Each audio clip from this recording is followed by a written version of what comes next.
Confie-toi en l'Éternel. 2. Ok, je vais encore bien dire. Confie-toi en l'Éternel. Avant cœur, il y a quelque chose qui vient. Amen. Avant cœur, il y a un mot qui vient. Tout. Ça veut dire que dans ton cœur, qu'il n'y ait aucune partie, qu'il n'y ait aucune place, qu'il n'y ait aucun vide. Que tout ton cœur, dans son entièreté, puisse se confier.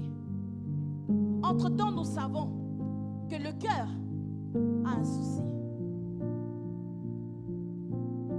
Dans le cœur, il y a un souci.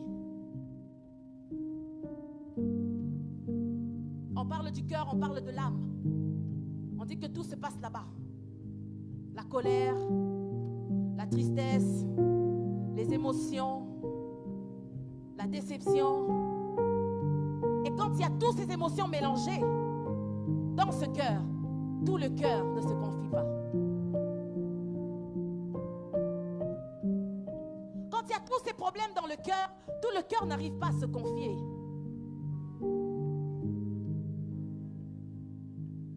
Tu vas penser à Dieu, tu vas croire, mais tu vas laisser la place à un raisonnement humain.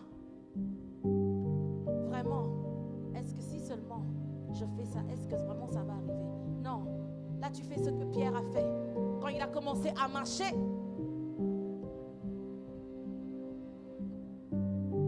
son cœur, par les pensées, a été affecté. Non, je suis en train de dire à quelqu'un, tu es en train d'avancer avec Dieu. La chose qui t'empêche, qui te freine, c'est le sale tour que le diable est en train de te jouer par les pensées. Quand les pensées t'envahissent, ils entrent dans ton cœur, ils enlèvent le tout. Ils font de ton cœur une partie qui croit en Dieu et une partie regarde la réalité. Une partie croit en la parole de l'Éternel, une autre partie est en train de regarder la réalité. J'ai déjà 62 ans. Sur ta sagesse, ne t'appuie pas sur des choses que tu connais. Ne t'appuie pas sur ton éducation. Ne t'appuie pas sur tes études. Ne t'appuie pas sur la connaissance des hommes.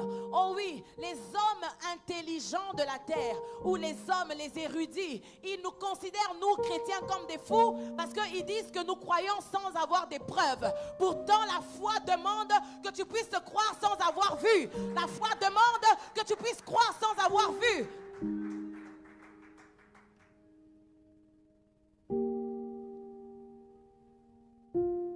L'apôtre Paul dit, prêcher la croix, c'est une folie pour ceux qui périssent, mais c'est une puissance pour ceux qui croient. Je crois, je place ma confiance, je deviens puissant. Je deviens puissant en parole et en acte. Je deviens puissant en parole et en action. Tu te réveilles le matin, tu rends grâce à Dieu et tu prophétises sur ta journée. Quand tu crois en la croix, tu peux même déterminer qui tu vas rencontrer dans ta journée. Le chrétien n'est pas encore arrivé à ce niveau. Tu peux dire à Dieu, des mauvaises personnes passent sur mon chemin parce qu'il y a eu des vies des gens qui se sont détruits à cause d'une rencontre. Dans le métro.